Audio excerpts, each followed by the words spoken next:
sa Papa Dudut Stories, ikaw ay hindi nag-iisa.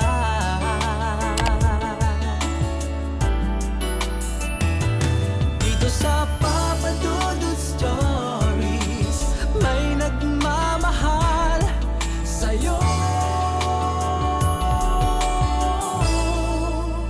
Papa Dudut Stories,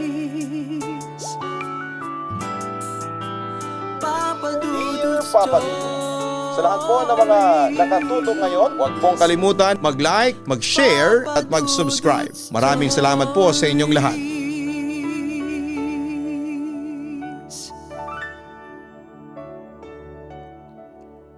Hi, ako po si Ruel, 25 years old, nakatira dito sa General Trias, Cavite.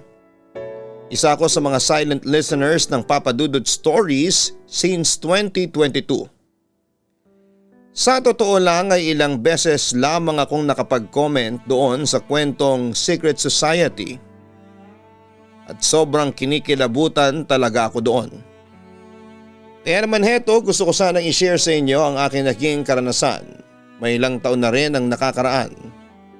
Hindi man siya sing nakakatakot ng todo pero alam kong worth it pa rin naman na pakinggan. Bago ko po simulan ang aking kwento ay gusto ko sanang itanong muna sa inyo. Naniniwala ba kayo sa mga signos? O yung mga hindi karaniwang ginagawa ng isang tao bago ito mamatay, na parang nagsisilbing itong palatandaang huling araw na nila sa mundong ito? Kung oo, may naisa na akong ibahagi sa inyo. Papa Dudut, simula bata pa ako ay napansin kong may kakayahan akong malaman kung mamamatay na ang isang tao base sa ikinikilos nila na tinatawag nating signos. Unang beses na naranasan ko ito ay noong 9 na taong gulang pa lamang ako. Nakatambay ako sa labas, oras ng siesta. Nakaupo ako sa isang maliit na bench na nasa ilalim ng puno sa tabi ng kalsada. Mula sa hindi kalayuan ay napansin ko ang isang motorsiklo. Hindi ko alam pero biglang nagsimulang magpawis ang aking mga palad at bumilis ang tibok ng aking puso. Ito lang ang tanging nasa kalsada noong oras na yon.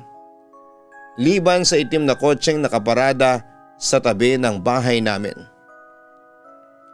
Ilang kanto ang layo ng motorsiklo ay biglang humina ang takbo nito. Dahil biglang kinuha ng driver ang mistulang cellphone nito sa kanyang bulsa. Hindi ko alam kung bakit nalaman ko yon, gayon namang halos lang gamang tingin ko rito sa sobrang layo nito sa akin. Ngunit dahil sa ginawa niyang pagsa-cellphone habang nagmamaneho ay dahan-dahang napasulyap ako sa kotseng nakaparada sa tabi ng kalsada.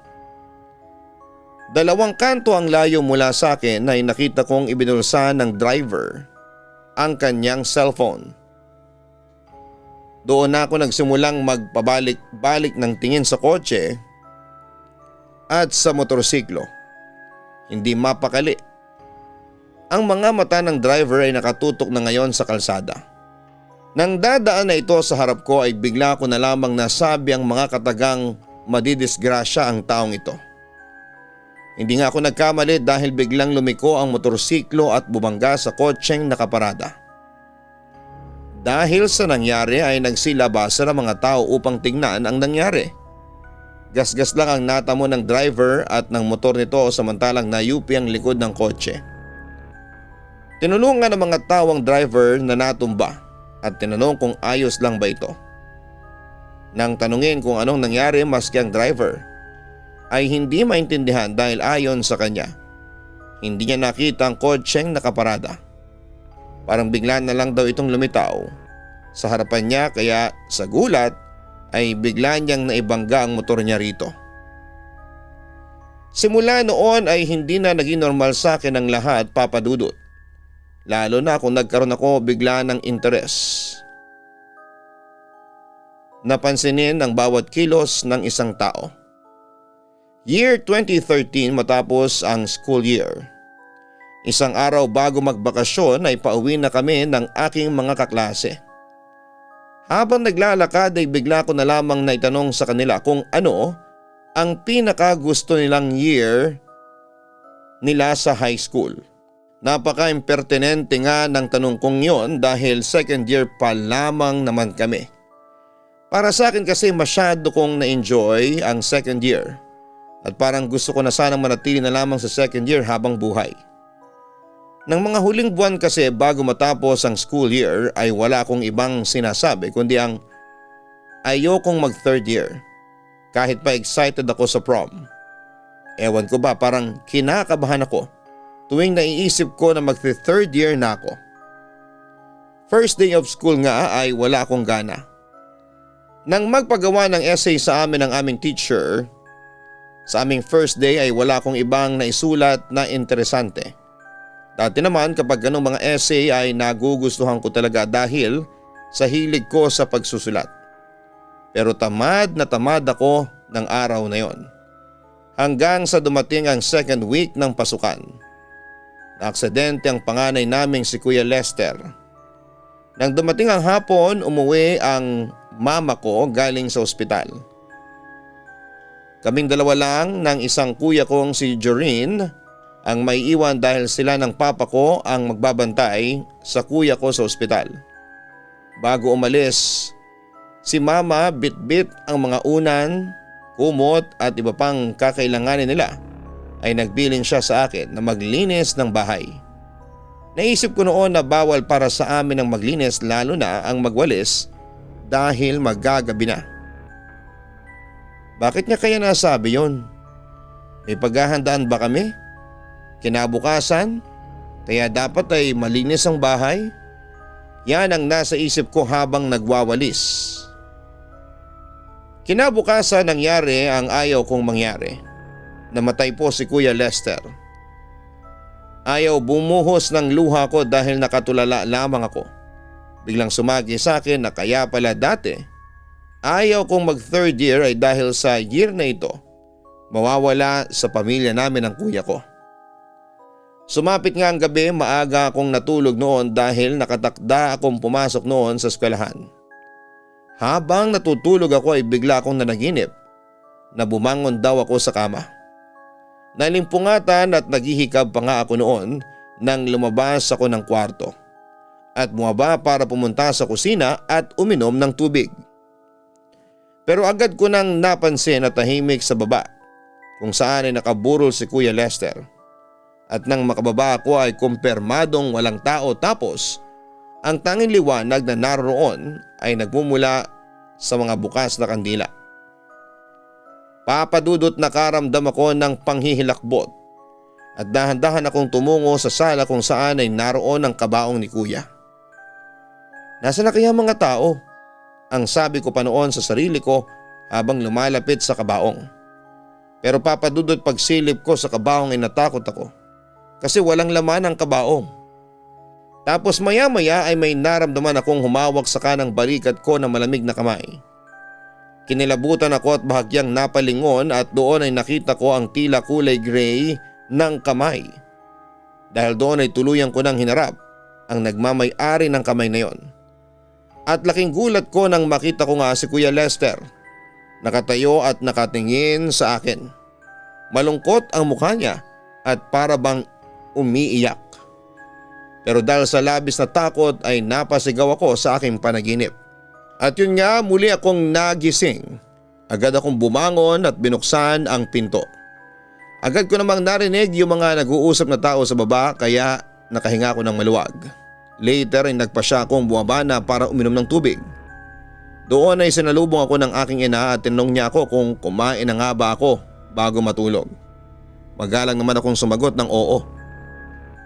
Ruel, butit bumaba ka na. Kasi may nakita kong umakyat kanina ng hagdanan. Siguradong hindi ang tatay mo o ang kapatid mo kasi abala sila doon sa labas. At talong hindi yung mga lalaking nagsusugal sa labas. Kwento ni mama sa akin. Kung ganun po sino po yun? Nagtatakang tanong ko. Ewan ko pero parang Yung Kuya Lester mo ang nakita kong umakyat papunta sa kwarto mo. Malungkot na wika pa ni Mama. Ma, napanaginipan ko nga si Kuya Lester kanina. Kaya po ako nagising muli ang sabi ko. Baka dinalaw ka ng kapatid mo. Ang sabi pa ni Mama sa akin. Bagamat nakakaramdam ako ng kaba. Nalungkot at naiyak din ako kinalaunan habang naaalala ko ang mga masasayang pangyayari sa buhay ko kasama si Kuya Lester. Sa lahat kasi ng mga kapatid ko ay si Kuya Lester ang pinaka-close ko. Siya rin ang naging tagapagtanggol ko laban sa mga makukulit kong mga kapatid, lalo na kay Kuya Jurin, na hindi nakukumpleto ang araw hanggat hindi ako napapaiyak sa mga pranks niya sa akin. Samantala matiwasay na nailibing si Kuya Lester sa North Cemetery. Pagkaraan ng 2 buwan ay naka-move on din ako sa lungkot at pangungulila sa paborito kong kapatid. Sa kabilang banda, Papa Dudut, ay hindi tumigil doon ang mga signos. Taong 2017, patawid ako para bumili ng merienda nang bigla kong makitang kumaway ang aking lola na nakaupo sa silyon ng kanyang terrace. Napabuntong hininga na lamang ako dahil alam kong uutusan niya lamang ako. Ganon kasi siya kapag may nakita siya ay bigla na lamang tatawagin para utusan. Minsan kahit na hindi naman mahalaga ang ipapagawa niya sa iyo. Dati ipapaayos niya sa akin ang lamesang hindi pantay ang pagkakapwesto o kaya naman ay ipapapulot ang isang piraso ng balat ng candy na nahagip ng kanyang mata. Ganoon kaliit na bagay lang, kaya nga dati ay mabilis akong mainis at mairita, lalo na't aminado akong tamad akong tao. Ngunit ng hapon na yun ay hindi ako nagreklamo, Papa Dudut. Inalok ko pa nga siya kung gusto niyang magkape at pinagtimpla ko pa siya. Habang hinahalo ang kanyang kape ay sumagi kagad sa isipan ko na sana dati ko pang ginawa ang mga bagay na ito. Sana mas naging masipag ako o kaya ay naging masunurin sa aking lola. Tingin ko nga ay huli na ang lahat para bumawi pa ako sa kanya. Nang taong yon ay isa-celebrate din ang aking birthday, ngunit 2 linggo. Bago yon ay tamad na tamad ako at halos walang interes sa tuwing pinag-uusapan ang aking birthday dahil wala akong ganang i-celebrate yon. Sa hindi inaasahang 6 na araw bago ang birthday ko ay namatay ang aking lola. Naalala ko ang naisip ko habang nagtitimpla noon ng kape. At doon ako kinalabutan, Papa Dudut. Year 2019, nasa school ako ng mga araw na yon. Isa na akong college student at graduating that time. Second semester na at may klase ako sa hapon. Naka-receive ako ng text message sa tita ko at tinatanong kung anong oras ang uwian ko dahil isasabay niya na lamang ako. Kaso hanggang alas 7 pa ng gabi ang klase ko, kaya yon ang nireply ko sa kanya. Sayang naman daw at pauwi na siya. Akala niya kasi hanggang alas 4 lang ang klase ko. Ang tita kong yon ay ka-close ko naman, pero hindi naman kami madalas na mag-bonding. Nangihinayang ako ng oras na yon at hindi dahil sa makakasave ako ng pamasahe kundi dahil minsan lang akong ayain ni tita na makisabay sa kanya. Ngunit natigilan ako nang maisip ko yon dahil baka may mangyari na naman na hindi inaasahan. Kinatok ko pa nga ang silya kong kahoy o yung tinatawag nilang knock on wood, pang-alis daw ng malas. Simula kasi na mangyari ang bagay na yon ay naging aware na ako para na rin makaiwas dahil baka mas ina-attract ko na may mangyayaring masama sa mga taong nakapaligid sa akin. Simula kasi nang mamatay si Lola ay parang sinisisi ko na ang sarili ko dahil nakakaramdam ako noon. Pero sana ay may nagawa man lang ako para maiwas sila sa hindi inaasahan. Ngunit isang araw ay sinugod si tita sa ospital dahil sa matinding sakit ng ulo. Ni hindi man lang siya inabot ng isang araw dahil ng hapon ding yon. Binalita na wala na siya. Brain aneurysm ang kinawala ng tita na akala na may simpleng sakit ng ulo lamang, Papa Dudut. Pang-apat na beses na. Parang masisiraan ako ng bait. Akala ko'y hindi na mangyayari pa pero mas nanlumo ako dahil sa pang-5 beses. Year 2020 pumunta kami sa kamag-anak namin sa father side. Nagmano ako noon sa mga tito at tita ko. Nang magmano ako sa isa kong tito, si Tito Frank, pinuri niya ako at binati na binata na raw ako at sobrang tangkad pa.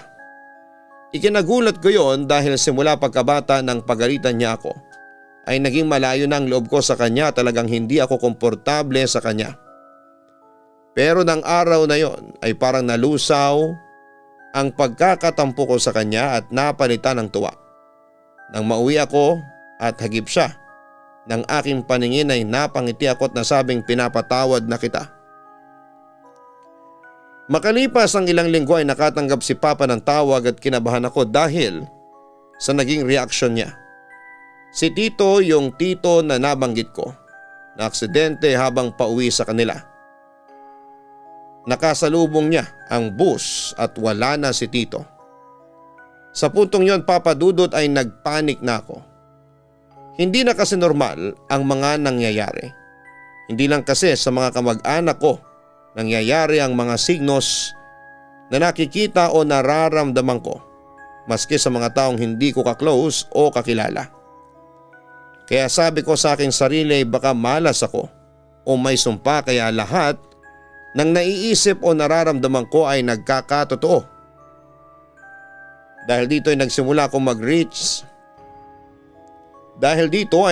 akong mag-research sa Google tungkol sa mga premonition, signos at iba pa.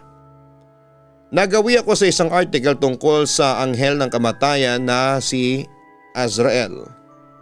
Pero syempre walang kinalaman yun sa kaso ko. Hindi ako napagod sa paghahanap ng kasagutan sa mga nangyayari. May mga articles akong nababasa tungkol sa mga taong nakakapredict ng kamatayan. Maski yung article tungkol sa isang pusa sa Amerika na nagngangalang Oscar na ayon sa ospital, 100% accurate na napipredict daw nito ang mga taong mamamatay sa ospital na yon. Napaisip ako, hindi kaya isa ako sa mga may kakayahang makapredict ng kamatayan? Isa ba itong blessing o sumpa? Yan ang mga tanong na bumabagabag sa akin, Papa Dudut. Samantala, meron akong nakilala sa Facebook na isang self-proclaimed demonologist, si Ray Mark, at tinanong ko siya ng tungkol sa mga nararanasan ko. Sabi niya sa akin ay meron daw ako yung tinatawag na Azrael's Curse.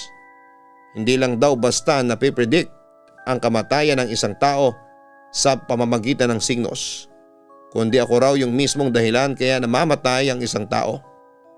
Kumbaga kapag inisip ko o nakakutob ako ng isang taong yun ay maaksidente o mamamatay, ay mangyayari daw talaga. Kumbaga parang ako daw mismo si kamatayan. May posibilidad bang matanggal ang Azrael's Curse? Tanong ko kay Ray Mark noon. Umiling siya bilang sagot sa akin. Hindi natatanggal ang sumpang yan. Kumbaga pinanganak kang ganyan. Habang buhay mong dadalhin yan, aniya. Ayoko ng ganito. Natatakot ako na baka kapag hinayaan ko ito, maubos ang pamilya at mga mahal ko sa buhay nang dahil lang sa akin. At saka bakit ko mararamdaman yun? Bakit sa dinami-rami ng taong pwedeng magkaroon ng Azrael's Curse? Bakit ako pa? May hinanakit na wika ko noon. Wala tayong magagawa kung tayo ang napili ni Azrael na magdala ng sumpa. Isipin na lang natin na biyaya ito. Sagot pa ni Ray Mark sa akin. Ayokong isipin na biyaya to. Ang kamatayan ay kailanman ay hindi magiging biyaya, ang sabi ko pa. Lahat ng tao na mamatay, depende lang yan sa kung sino ang mauna. Huwag mong sisihin ang sarili mo sa mga namatay na mga mahal mo sa buhay nang dahil sa carrier ka ng sumpa. Isipin mo na lang na oras na nila at kagustuhan na yun ng Diyos. Saka bakit ka malulungkot kung mamamatay sila? Dapat nga'y masaya ka pa kasi makakasama na nila ang Panginoon. Wika niya sa akin. Hindi ako nakakuha ng satisfied na sagot mula kay Raymark kaya umuwi na lamang ako sa bahay. Pagdating ko ay agad akong tumungo sa aking kwarto at natulog. Doon ay napanaginipan ko na nakatayo sina Kuya Lester, Lola at Tito Frank malapit sa paanan ng higaan ko. Ruel, huwag mong sisihin ang sarili mo sa pagkamatay namin. Wala kang kasalanan, ang sabi pa ni Kuya Lester. Nagkataong oras na namin nung bawiin kami ng Panginoon. Hindi si Azrael o kung sinong anghel ang nagbigay ng sumpa sa iyo. Ang mga signos ay nanggagaling mismo sa ating Panginoon. Wala siyang masamang intensyon sa pagbibigay niya ng signos, ang sabi pa ni Lola. Samantala mamayang kaunti si Tito Frank naman ang nagsalita. Ipinakita at pinaramdam sa iyo ng signos ang mga bagay na yon para maging handa ka at masulit mo ang oras na kasama mo ang mahal mo sa buhay bago siya mawala, aniya. Hindi ikaw ang dahilan kaya kami namatay, kundi yun na talaga ang kagustuhan ng ating Panginoon. At saka huwag kang mag-alala sa amin. Masaya kami dito sa paraiso. Kasama namin ang Panginoon, ang wika pa ni Kuya Lester sa akin. Sa puntong yon ay napaiyak na lamang ako habang pinagmamasdan ko silang naglalaho sa aking paningin. Hanggang sa magising na nga ako nang sandaling yon, Papa Dudut. Hanggang sa ngayon sa tuwing may napapansin ako at naiisip ay agad kong inaalis na lamang sa aking isipan. Dahil sa tuwing mas ine-entertain ko most likely ay mangyayaring ang hindi maganda. Hindi ko pa rin alam kung blessing ba ito o hindi dahil natatakot ako. Hindi ko maiwasang isipin na sana'y hindi ko na napapansin ang mga signos dahil wala rin naman akong magawa upang mailigtas sa mga mahal ko sa buhay mula sa trahedya na tawagin na lang nating kamatayan. Papa Dudut, eto lamang ang kwentong ibabahagi ko sa inyo sa ngayon. Sa mga nakikinig sa kwento ko, tandaan ninyo na samantalahin nyo na ang bawat minuto o segundo na kasama ninyo ang mahal ninyo sa buhay. Dahil hindi natin alam kung kailan sila mamamaalam sa atin. Palaging magdasal sa Panginoon at ihiling sa Kanya na palagi niya tayong ingatan at ilayo sa anumang trahedya o sakuna. At kapag dumating na ang ating oras, ipanalangin natin na sana'y dumating yon nang walang nararamdamang anumang kirot o sakit. Hanggang dito na lamang po, Papa Dudut. God bless and more power sa inyong programa. Lubos na nagpapasalamat, Ruel.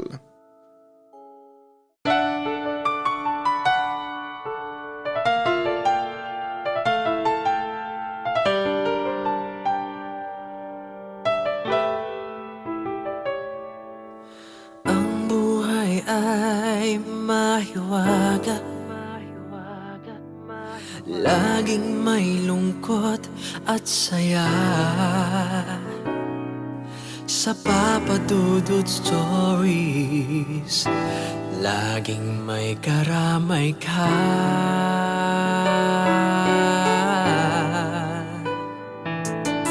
Mga problemang kaibigan, dito ay pakikinggan ka. Sa Papa Dudut Stories, kami ay iyong kasama. Dito sa Papa Dudut Stories, ikaw ay hindi nag-iisa.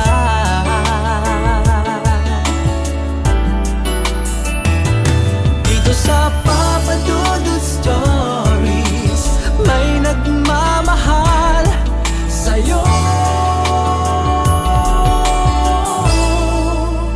Papa Dudut Stories, Papa Dudut Stories.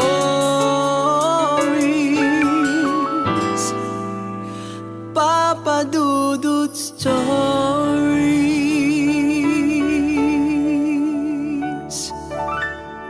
Hello mga ka-online, ako po ang inyong si Papa Dudut.